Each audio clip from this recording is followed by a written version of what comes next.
एक बार की बात है, एक लड़का था। उसका नाम मनु था, जो नगर में रहता था। वह अपने जीवन से बहुत निराश था। उनकी निराशा का कारण यह था कि वह अब तक अपने जीवन में कुछ नहीं कर रहा था। उसके माता पिता उसे ताने मारते थे कि आपके सभी मित्र कुछ न कुछ कर रहे हैं, लेकिन आप अभी भी घर बैठे हैं। दोस्तों के बीच भी अक्सर उनका मजाक उड़ाया जाता था।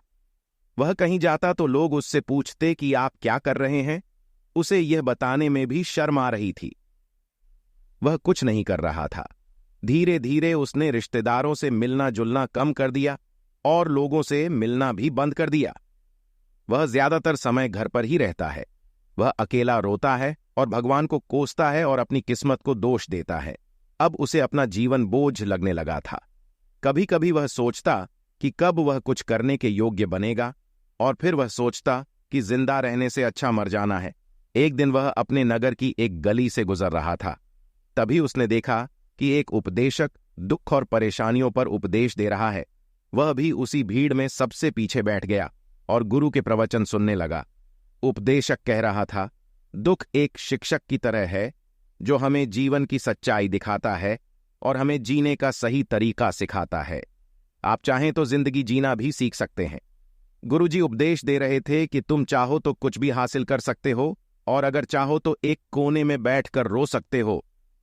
इन सभी बातों को सबल ध्यान से सुन रहा था, लेकिन शिक्षक की यह बातें पसंद नहीं आई।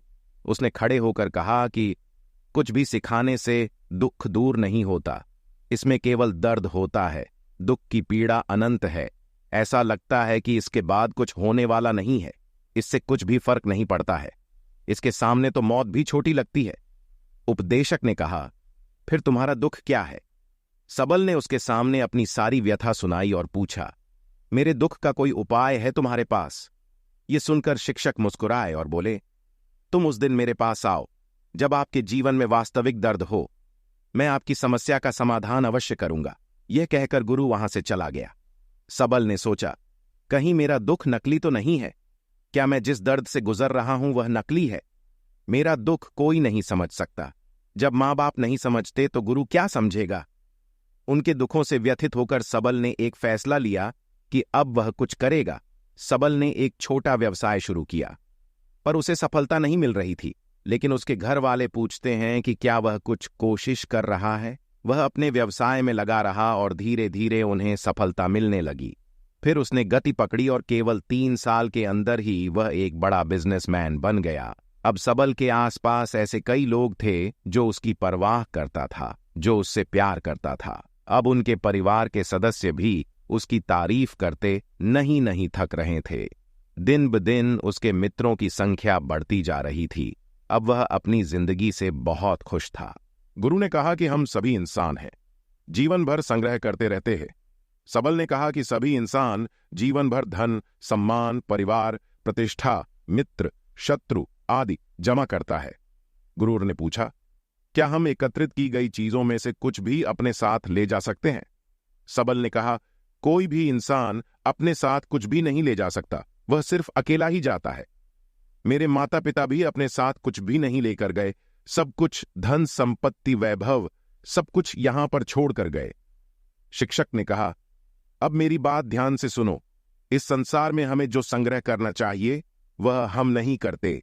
चीजें हमारे सामने होती हैं, लेकिन हम उन्हें देखने की कोशिश नहीं करते। हमें इस दुनिया में जो कुछ भी इकट्ठा करना है वह हम खुद हैं। हमें खुद को जुटाना होगा ताकि जब हम मरें तो हम एकजुट हो सकें, और खुद को पहचानने में सक्षम होने के लिए हम अंदर बंटे हुए हैं। हम प्यार, नफरत, गुस्सा, ईर्ष्या में बंटे हुए हैं। क्रूरता, धन, स्थिति, प्रतिष्ठा, सम्मान, पहचान, धर्म, जाति, सैकड़ों हजारों ऐसी चीजों और इच्छाओं में हम विभाजित हैं और टुकड़ों में जीवन जी रहे हैं। इस विभाजन के कारण हमारी चेतना कभी एक नहीं हो सकती।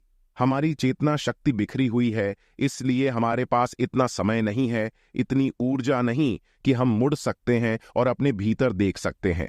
वास्तव में धन, सम्मान और सुविधाओं का अभाव, लोग इसे दुख समझते हैं और जीवन भर के लिए जो दुख कहकर रोते रहते हैं